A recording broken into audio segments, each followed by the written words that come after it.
মেঘগঞ্জের ইলশেগুড়ি। লেখনীতি মিশকা মন। পর্ব নাম্বার 12। আজকে কোচিং শেষে কয়েক বন্ধু বান্ধব মিলে ঘুরতে বের হয়েছে। তার অবশ্য একটা কারণ আছে, জিহান তাদের ট্রিট দেবে। রিক্সা থেকে নেমে একটা রেস্টুরেন্টের সামনে গিয়ে দাঁড়ালো চারজনই। জিহান তাদের দাঁড়াতে দেখে বলল, কি রে, যাচ্ছিস না কেন? ইচ্ছে শান্ত কণ্ঠে বলল, তুই আগে যা। কেন?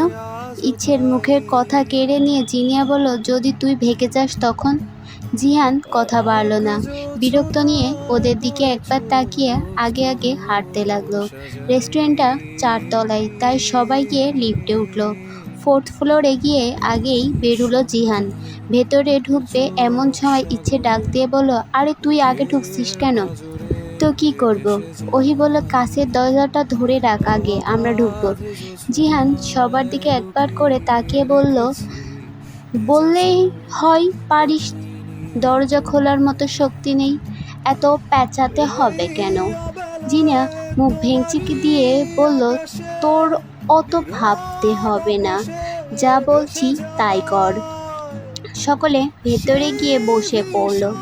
ইচ্ছেরা যে টেবিলে বসেছে তার চারপাশ জুড়ে বেশ কয়েকটা কাপল বসেছে। কেউ হেসে হেসে গল্প করছে, কেউ বা খাইয়ে দিচ্ছে।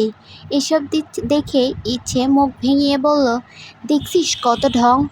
তার কথা দ্বিমত জানিয়ে জিহান বলল, ঢং হবে কেন রে ছেমড়ি? এটা ভালোবাসা, বুঝেছিস? না, আমরা অত বোঝার সময় নেই।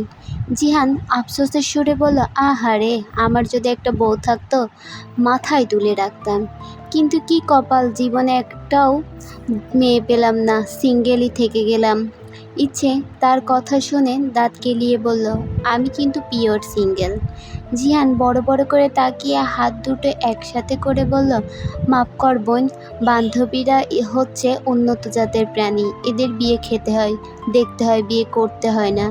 জিহানের কথা শুনে সবাই হেসে ফেলল। সবাই মিলে বিরিয়ানি অর্ডার দিয়ে অপেক্ষা করতে লাগলো। হঠাৎ ওহির চোখ গেল একদম শেষে বসা তার ভাইয়ের দিকে। মাথায় হাজারো প্রশ্ন আসলো। তৎক্ষণাৎ ইচ্ছেকে গুঁতা মেরে ফিসফিস করে বলল, ইচ্ছে দেখ, ওইটা ভাইয়া না?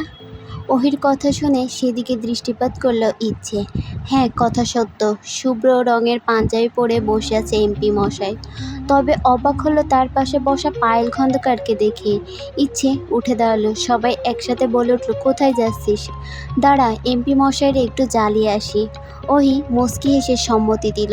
জিহান আর জিনিয়া সেদিকে তাকিয়ে রইল, কি হয় দেখার আশায়। অনুভব কিছু একটা নিয়ে পায়েলের সাথে আলোচনা করছিল। বিষয়টা যে সিরিয়াস তাদের ভাবভঙ্গি দেখেই বোঝা যাচ্ছে। তবুও ইচ্ছে পিছু হাঁটল না, এগিয়ে গেল। এই ব্যাটা তাকে কিছু না বলায় দিনের পর দিন তার সাহস বেড়েই চলেছে। হুট করে গিয়ে অনুভবের পাশের চেয়ারটা টেনে বসে বলল, এমপি মশাই, আপনি আমাকে নানি একা একাই রেস্টুরেন্টে খেতে এসেছেন? দুজনে ভাবা জায়গা খেয়ে গেল। পায়েলের বিষয়টা বুঝতে একটু সময় লাগলো। অনুভব গম্ভীর কণ্ঠে বলল, তুমি এখানে কেন? আসতে পারি না? পায়েল হেসে বলল, কেন পারবে না পিচ্চি, অবশ্যই পারবে। আমি নেতা সাহেবকে বলেছিলাম তোমায় নিয়ে আসতে, কিন্তু বললো তুমি নাকি পড়াশোনায় ব্যস্ত। ইচ্ছে অভিযোগের সুরে বলল, আপু, এই লোকের কথা একদম বিশ্বাস করবেন না, আমি অলওয়েজ ফ্রি, কিন্তু তার তো আমার জন্য কোনো সময়ই নেই। পায়েল অনুভবের দিকে তাকিয়ে বলল, এসব কি শুনছে নেতা সাহেব? অনুভব কি বলবে বুঝলো না, চুপ করে রইল। এ সময় সে মোটেও ইচ্ছেকে আশা করেনি। পায়েল উত্তর না পেয়ে ইচ্ছেকে বলল, বুঝলে ইচ্ছে, সময় থাকতে তাকে আঁচলে বেঁধে নাও। ইচ্ছে বুঝতে না পেরে বলল, মানে আবার কি? সময় থাকতে বিয়ে করে নাও। এখন তোমায় পাত্তা দিচ্ছে না, বিয়ের পরে তুমি পাত্তা না দিয়ে শোধ তুলবে। ইচ্ছে কিছুটা থতমত খেয়ে গেল, তবুও হাসার চেষ্টা করে বলল, বিয়ে করারও সময় নেই তার।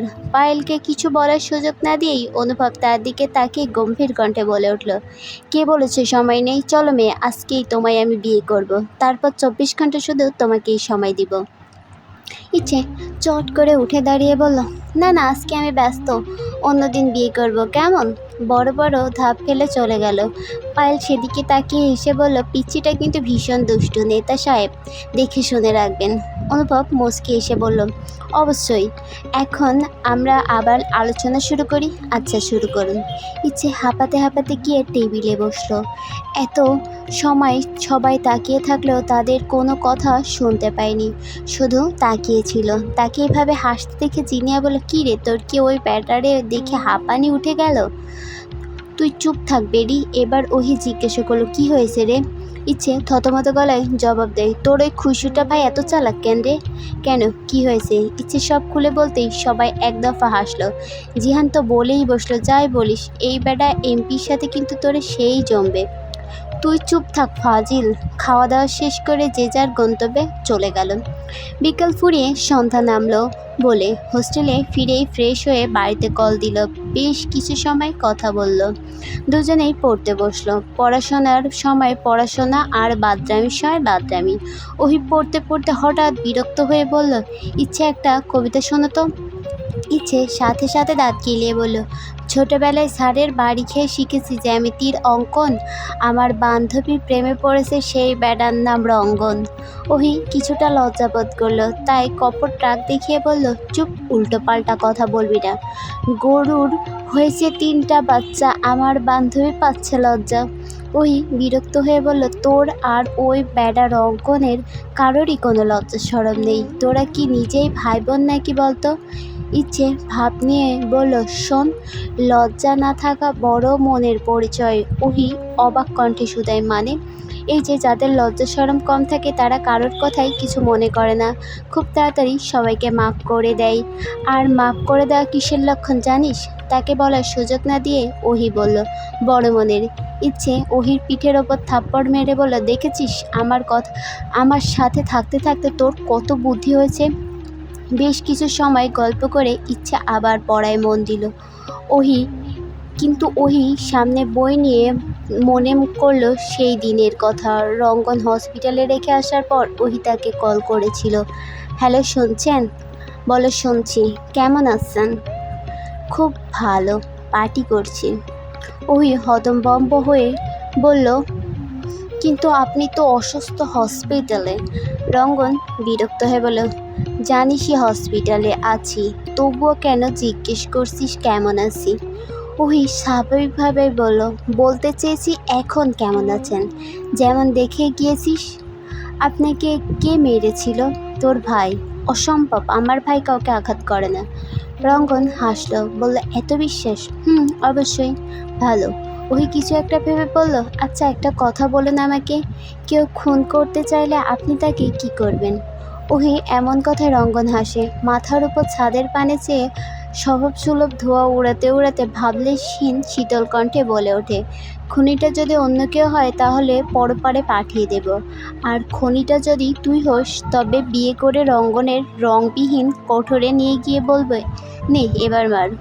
ওহি চিন্তিত কণ্ঠে বলল, আমার মনে হয় না আপনি এমন কিছু করতে পারবেন। রঙ্গন গভীর কণ্ঠে বলল, তোর কি আমাকে ভালো মানুষ মনে হয়? ওহি টিটকারি মেরে বলল, আপনি তো আমার মানুষই মনে হয় না। ভালো মানুষ তো দূরের কথা। বেশ ভালোই চিনেছিস তবে। ওহি কথা না বাড়িয়ে বলল, ঠিক আছে, দেখে শুনে থাকবেন, রাখছি। ধরে রেখেছে কে? রাখ। আপনি একটা অসহ্যকর লোক, জানেন? হ্যাঁ জানি। ওহি রেগে বলল, আপনার মতো খুশটা লোককে কপালের জীবনেও বউ জুটবে না।